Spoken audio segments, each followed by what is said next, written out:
start out by apologizing for yesterday's live.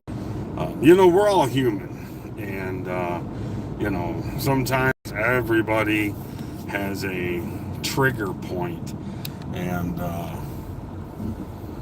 mine was yesterday, and it was more revolved around the fact that I have to remember that not everybody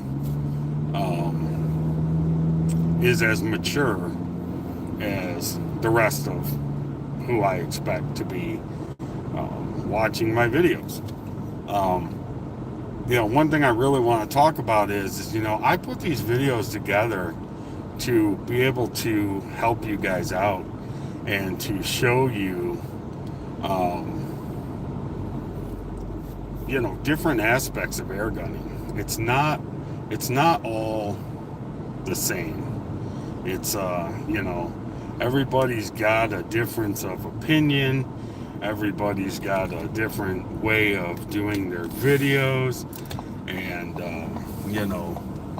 unfortunately there's a lot of very immature adults by definition of age that troll these videos because they're miserable in life, and that's unfortunate, and I'm sorry for those individuals. I really am.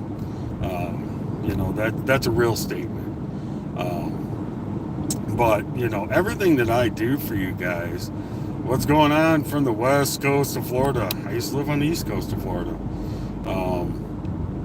But every video that I do is to help to educate you guys on air guns, right? I mean, the reason that people watch my channel is because they love air guns, or they want to start getting into air guns. And I've said this in the past, and I've said it before, but from here on out, there is going to be a zero tolerance for any kind of negative comments, trolling, or anything else. I really cannot stress enough how much I want to make my videos positive so that people can learn. So the people that are just out to cause trouble, you're going to get blocked. And we have often mentioned love. Oh, I missed what you said. There you go. Must have mentioned pitiful trolls like this. But yeah, and unfortunately, I don't know what's going on in everybody's lives, right? I don't. And unfortunately, I think a lot of it is just lack of good parenting. People that, are just mean individuals generally don't come from good families. And that hurts me too. I didn't come from a good family, but I overcame the situations that I was in, and tried to be the best person I could be all the time. And like I said, I really enjoy this hobby, and just like Ted, Ted quit making videos for a long time because people were just so nasty. And and like I said, I'm just, there is a zero tolerance going on from here on out. I just actually had to block a very long time viewer, and this guy's commented on a lot of videos in the past and been very positive, and I don't know if he was just having a bad day, but he made some really nasty derogatory comments about my recent videos, and he got blocked forever. I will never unblock somebody that is doing nothing but bringing negativity or negative attention to the channel, because what that does in turn is it fuels more negativity from other people. And like I said, we're just not going to do that. It's not beneficial to the channel, and the channel is what I care about. And I care about bringing you guys the best information that I can on everything. You know, and like I said, it's very painful when all you're trying to do is help people, and, you know, either ignorance on the people's part. Like, I just had a conversation with a guy. I had a guy email me, and he was like, it's very clear that you have no idea what you're doing with the FX impacts. And why would you be out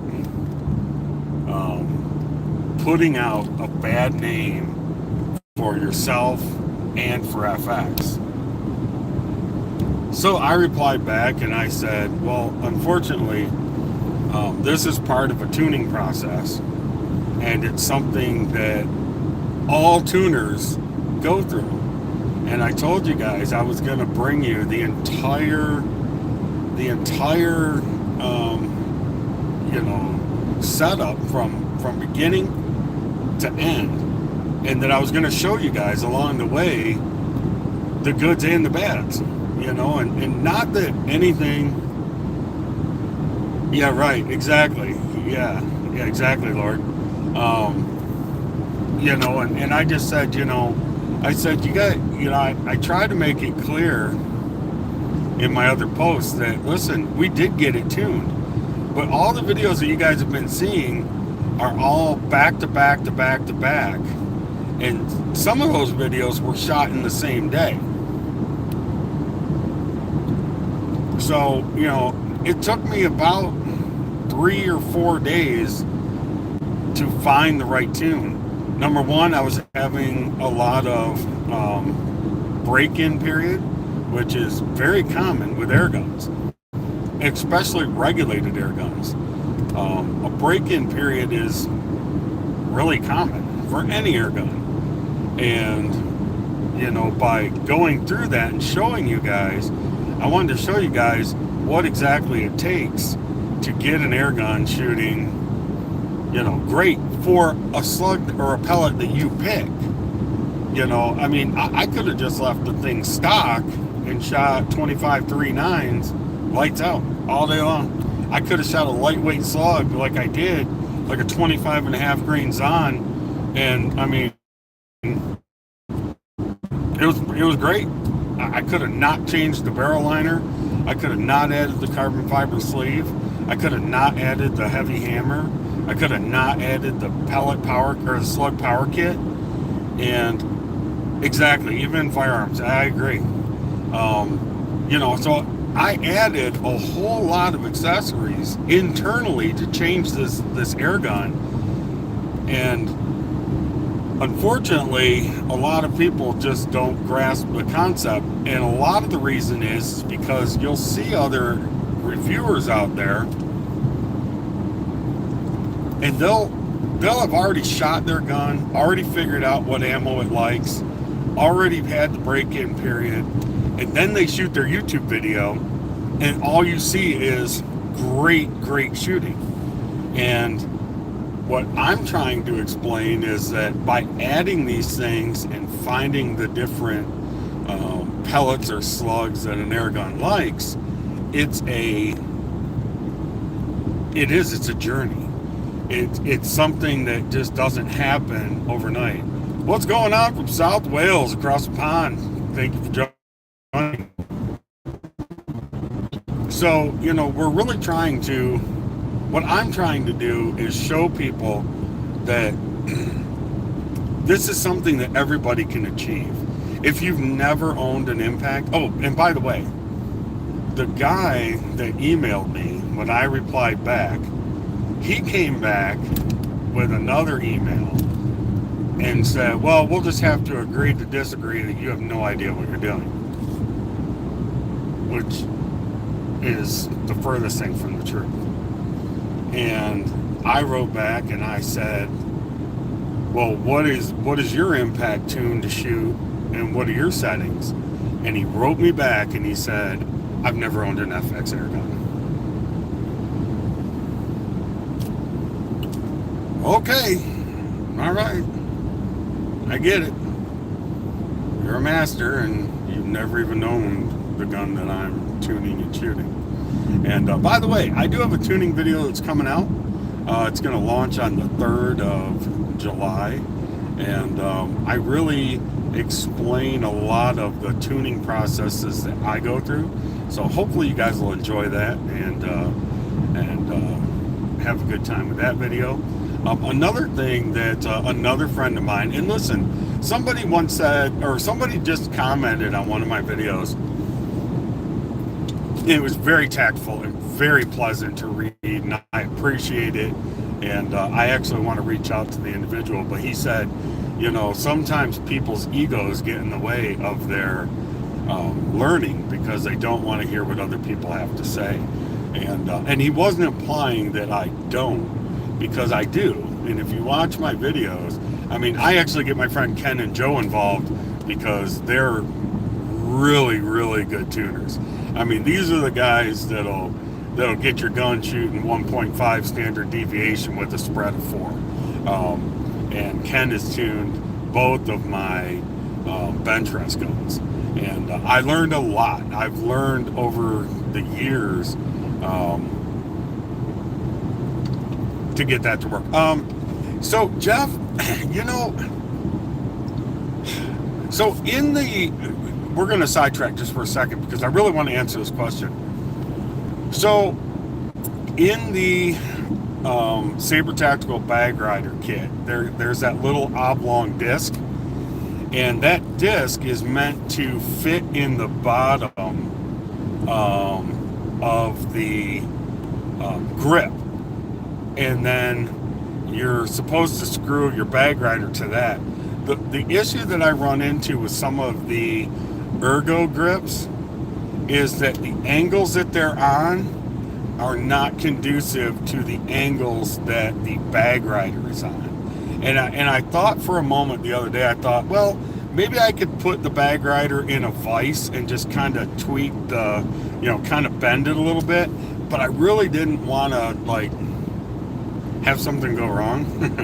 So what I found is that there are some ergo grips that do fit in the same angle as the original FX grip, and they will actually work. My buddy's compact that I built, if you look back in my videos, you'll see that compact FX Impact M3 in 30 cal. I got his to go on like piece of cake, and he had an ergo grip. I mean, it literally just went together perfectly. And as a matter of fact, I was at his house yesterday, and it's perfect. And I was looking at it too, going, man, what is the difference? So what I did was I went and looked at my yeah, I did see the thumb grip from Saber Tactical. That'll be cool.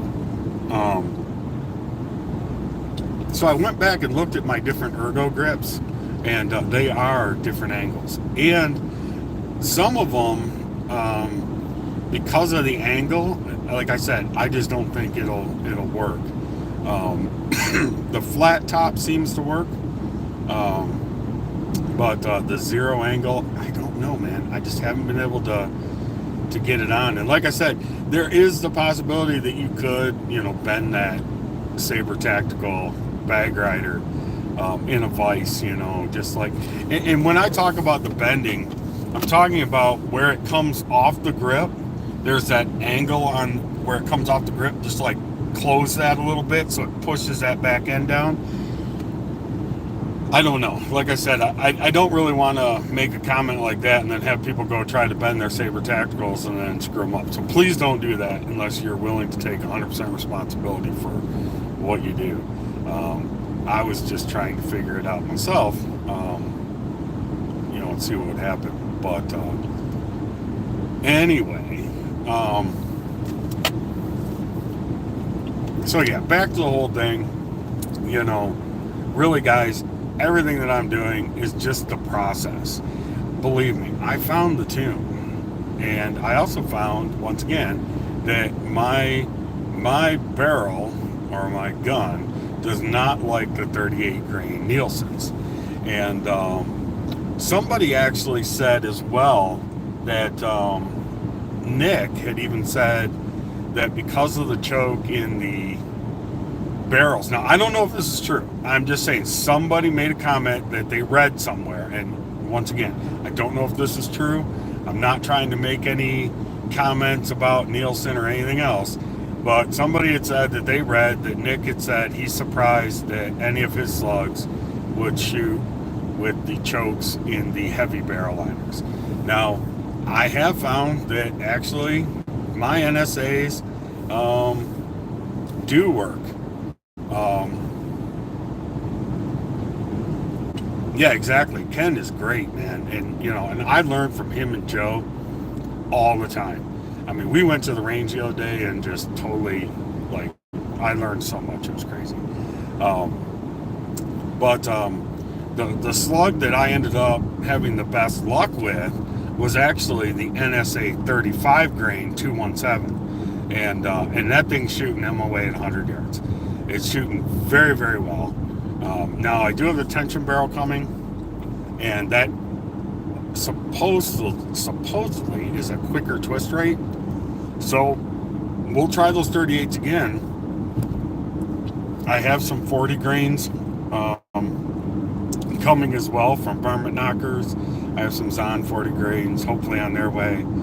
And we're hoping also for the Javelin 40 grains with the tension barrel. So we'll see. We'll see how it shoots.